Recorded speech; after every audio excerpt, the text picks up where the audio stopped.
And what are some of the other things you need to check through these lease agreements through the Yeah. DD? The second biggest one is fit out and who owns the fit out. So this can come from on both actually on all of them: industrial, retail, office space, for instance. Like for retail, for instance, who owns the kitchen or the medical fit out and things like that. Funnily enough, sometimes they don't even know, because like the property might have been a cafe for the last 15 years, and the business has sold it on 2 or 3 times, and the new tenant just thinks that they own it because they bought into the business.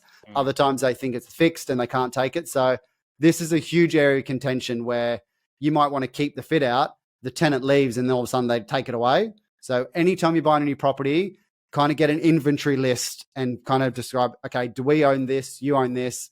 And that sort of flows onto the make good clause. So the make good clause is when a tenant leaves, what condition they have to do it to. Sorry, go on. Yeah, so like what condition, what state they have to leave the premises in, basically. Is that what you mean? Yeah.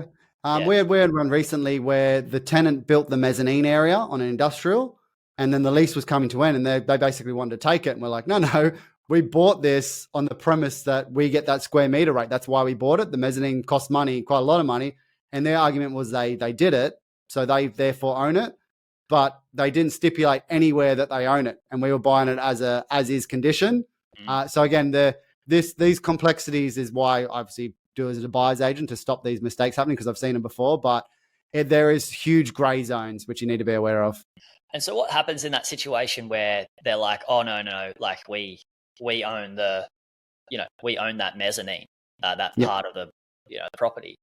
Is that something you go, well, it's not worth the deal anymore, and you sort of walk away? No, not necessarily. I never try to walk away from a deal if I've bought an area where the fundamentals are strong. Because we're doing this all under the due diligence clause, we've got options then. So the option is, okay, first thing we do is try to find the paper trail or try to prove that they say own the mezzanine floor. And if they do, then you can either go back and offer to buy it off them because it's already there anyway. So they might look at that.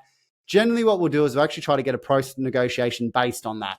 So we can either quote up a new mezzanine if they do take it and try to get that off the asking price.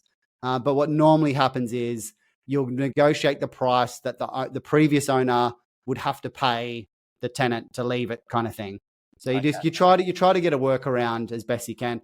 But like you said, if that is one of the main reasons you're buying, and this often happens not so much with the office space, with industrial, but like medical suites and kitchens and things like that, walk away. Like if you're not happy, the beauty of a due diligence clause is walk away. But I'd say 9 out of 10 times we come up with the solution, because the previous owner, if we crush a deal based on, might only be 20 grand, for instance, and on $1 million deal, they're going to have to go back to the market, have another due diligence clause, have another tenant, give all the documents over again. They might crash as well. It could extend their kind of process by 3, 4, 5 months.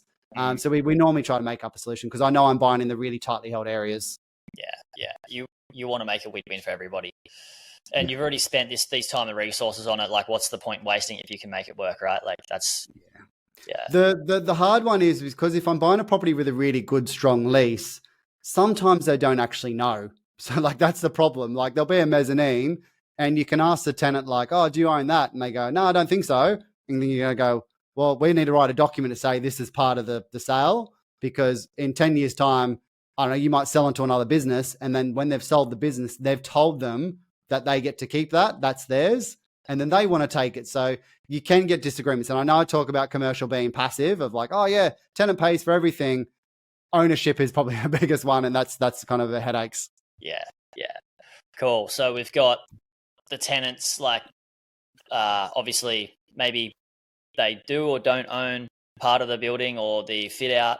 And then we've also got, what you mentioned before is like getting the lease agreement looked at and the numbers are working.